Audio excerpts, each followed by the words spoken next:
Welcome back to my Pokemon Diamond Mono Ice type run, episode number 21. I am circlecatzach, and in this episode we are going to start out by facing Crasher Wake of the Pastoria City Gym. Now, I only did a couple of things off screen. One, as you can obviously tell, I healed up my Pokemon because we took quite a few beatings in the last episode after battling all the trainers in the gym. I moved Nessie to the front of the party, and the reason for that is, A, it's part water type, so it will not take much damage from water type attacks, and B, I taught it a new move over Ice Shard, and that is Shockwave. Now that is good for a couple reasons. A, we are fighting a water type gym, of course, and electric type moves will be super effective. B, it is special, where Ice Shard, although it had priority, was physical, and with Nessie's nature being modest, which is plus special attack minus attack, that is definitely helpful, and it gives Nessie a bit more diversity. Look at that, we have 4 different types of moves here. Even Body Slam, although it's physical, has a lot of power and can paralyze, so I like our chances. I left the experience share on Manny just so we can keep pumping up his levels, and I want the team again to sort of be on par, and we're going to get a new team member who is going to need the experience share after Manny. So, without further ado, here we go. Welcome. I don't get challenged very often. The glory you are now beholding is the Pastoria City Gym. That's right, I'm Crasher Wake. My Pokemon were toughened up by stormy white waters. They'll take everything you can throw at them and then pull you under. Victory will be ours. Come on, let's get it done. Get her done. And of course I'm going to try not to speed up here. This is Crasher Wake, the shirtless Mexican wrestler superhero wonder of the gym leader world. He's going to start out with a Gyarados, which is great for us because Gyarados are 4 times weak to electric, as Gyarados is water flying instead of water dragon, which was their original intent, which was the Pokemon Company's original intent, but they thought that would be too broken. And now Shockwave is going to do massive damage. We are also 8 levels higher, so hopefully this will do a good chunk of damage. Yes, it actually takes Gyarados out, which is even better. So we're starting this off really well. Nessie and Manny are both going to get a bunch of great experience. Now we run into a bit of a problem with Quagsire, and I kind of want to save Nessie for the other water-type Pokemon, so I'm going to switch out to Circlecat. I have the TM for Grass Knot, and I tried to teach it to see if anyone could learn it, and they could not. So, this is going to be a bit of a problem. Same level as Gyarados, but we're going to have to go for Crunch. And hopefully we get the flinch as we're going first. I don't even know if Crunch can flinch, but I know that Bite can. I think it can. That's not going to do very much, but all it's going to do is go for Tail Whip. Hopefully we take out this Quagsire. Circlecat is in need of some experience. It's almost up to the same level as Nessie, and that's going to be, unfortunately, a 5-hit KO. It's going for really awful moves. This thing has a horrible moveset. Tail Whip, which only lowers defense 1 stage. Mud Sport, actually, that was not a bad move. It's normally a horrible move, but with Nessie having Shockwave, that's a pretty good move. And now it goes for an attacking move finally, which is Slam. And that'll be about a 3-hit KO, so we'll heal up after the next one. And of course, we have some healing items here. We have a Super Potion, that's not very nice, so this will take a little longer. We're just going to have to keep going for that Crunch, and once again, we get the Quick Claw. There we go. Now can we get the flinch? And nope, it's going for another Tail Whip. I still don't think another Slam will be able to take us out. And once again, we get the Quick Claw. Let's go, Circlecat. You are the man. So, I think it's going to take 2 more hits, unfortunately. So let's go for the Crunch, and maybe we'll get a crit or something. We don't even need the Quick Claw because we're faster, but oh well. And yeah, I was right. So it's just going to keep going for Tail Whip. If Wake doesn't heal up this Quagsire, then we're good to go. And we are.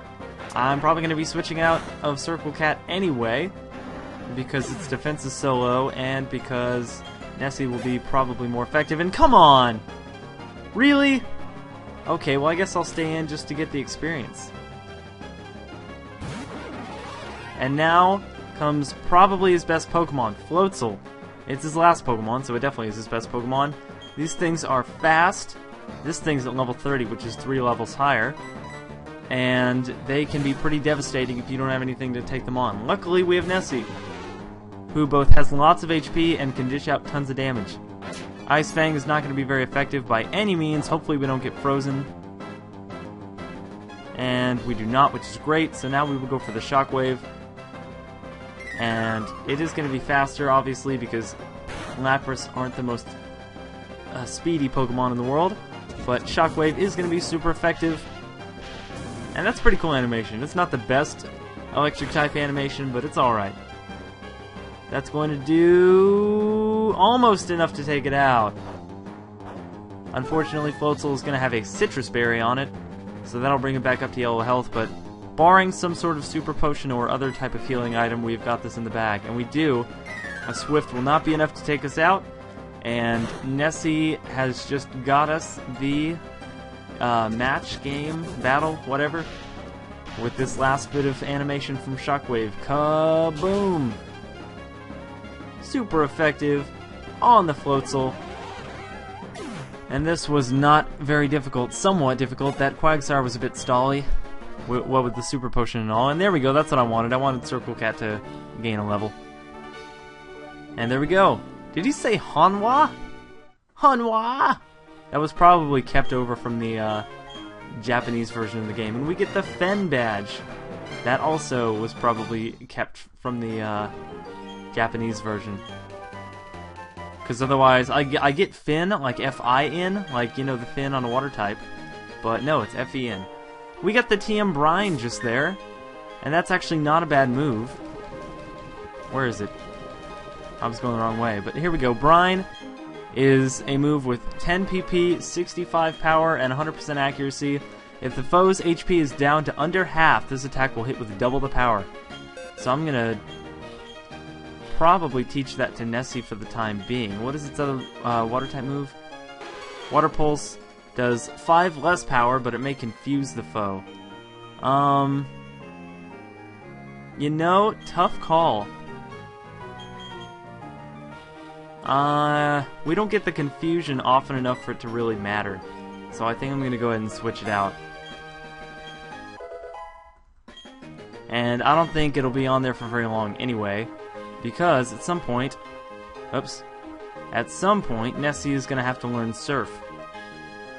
So here we go, back out of the gym, and because we have just defeated a new gym leader, you guys know what time it is coming up soon. We have to catch our next team member. Now, I've listened to your comments, and I have decided on who to pick next. It wasn't somebody that I was originally going to use for my team, but the comments were moderately weighted in this Pokemon's favor, and looking over it again, I guess it would be useful, so I am going to go ahead and catch it. Some of y'all probably know who I mean by now, but I'm going to go heal up first, and then we will go out and catch our next Pokemon. So I will be right back.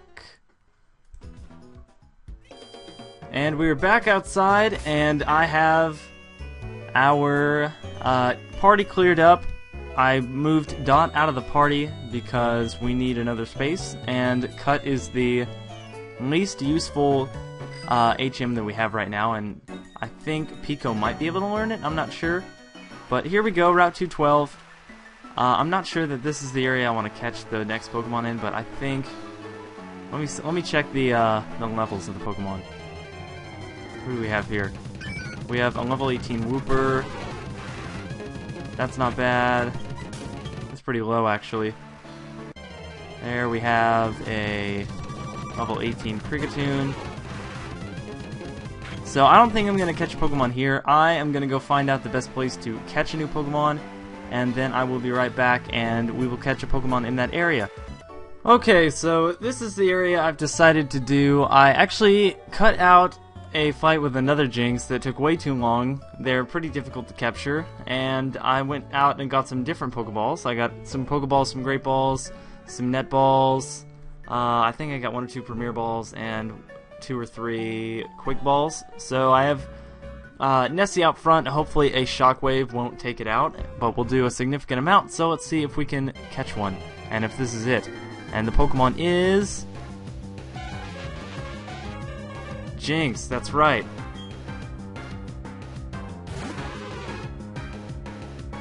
So, it has Forewarn. And let's go for the Shockwave and see if this will take it out or not. Hopefully it won't. And it doesn't. Good. So it has Ice Punch. That's a very good move. Definitely a good move. Let's now go for a Quick Ball, as it's only turn 2. 1. And nope. Looks like it's not going to be a Quick Ball. It has Lovely Kiss, which puts us to sleep. That's actually not a bad move. Let's go for an Ultra Ball, straight for an Ultra Ball. Actually, I don't have any, I take that back. Great Ball.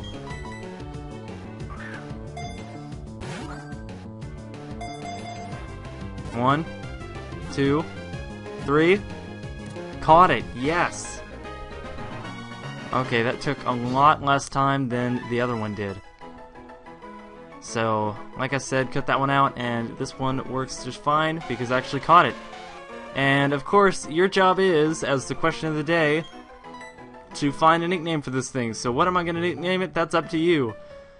I'll check its stats and everything when I go to nickname it and when I make the next episode. So that's going to do it. Thank you guys for watching. Please subscribe if you haven't already. Like and favorite the video and leave a comment below.